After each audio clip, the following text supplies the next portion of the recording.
الحمدللہ رب العالمین والعاقبۃ للمتقین، اما بعد۔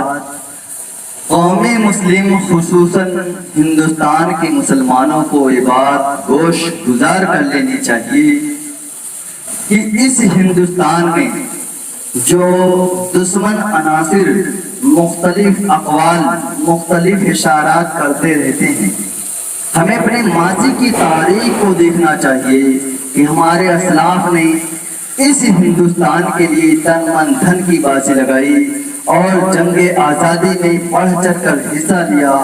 جتنی قربانیاں مسلمانوں نے اس دیش کے لیے دی ہے اور شروع سے آخر تک ڈٹے رہے ہیں، کسی اور قوم نے اتنی قربانی نہیں دی اس ہندوستان کو آزاد کرانے کے لیے۔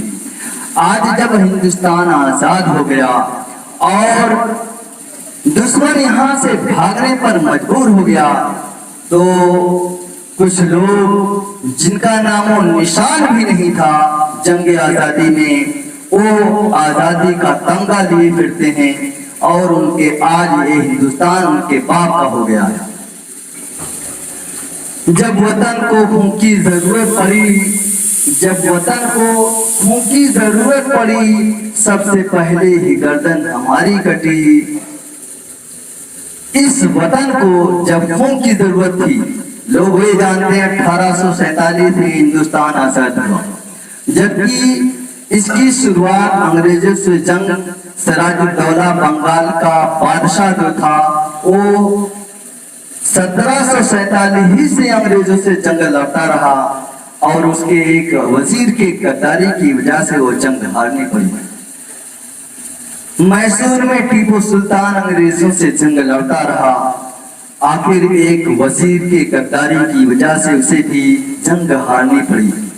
ہم میں ہی سے غدار پیدا ہوتے رہے اور ہمیں شکست دیتے رہے اور انگریز کو مضبوط کرتے رہے، آخر ان کے انجام بھی بہت عبرتناک ہوئے اور نہ وہ ادھر کے رہے نہ ادھر کے رہے، نہ خدا ہی ملا نہ مثال صنم، نہ ادھر کے رہے نہ ادھر کے رہے۔ انگریزوں نے کہا جب تم اپنے ملک کے، اپنے ریاست کے نہیں ہو سکے تو ہمارے کیا ہوگے، ان کو بھی عبرتناک سزائیں دی۔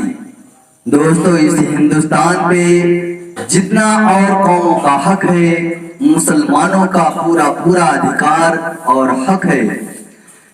کوئی یہ غلط فہمی میں نہ رہے کہ اس ہندوستان اس کے باپ کی جاگیر ہے۔ ہمیں کہا گیا ہم پاکستان چلے جائیں، لیکن ہمیں اس بات کا اختیار بھی تھا کہ ہم یہاں پہ رہ جائیں، تو ہم نے یہاں پہ رہنا منظور کیا، پاکستان جانا گوارا نہیں کیا۔ جیسے ہم یہاں کے باسی ہیں، یہاں کے نواسی ہیں، ہم پورا حق رکھتے ہیں، اس لیے حکومت کو اس بات کو مد نظر رکھنی چاہیے کہ ہم بھی برابر کے حصے دار ہیں۔ ہمارے ملک کو ملت مذہب پر کوئی آنچ نہیں آنی چاہیے اور اس کے اندر کسی کو دخل اندازی نہیں کرنی چاہیے۔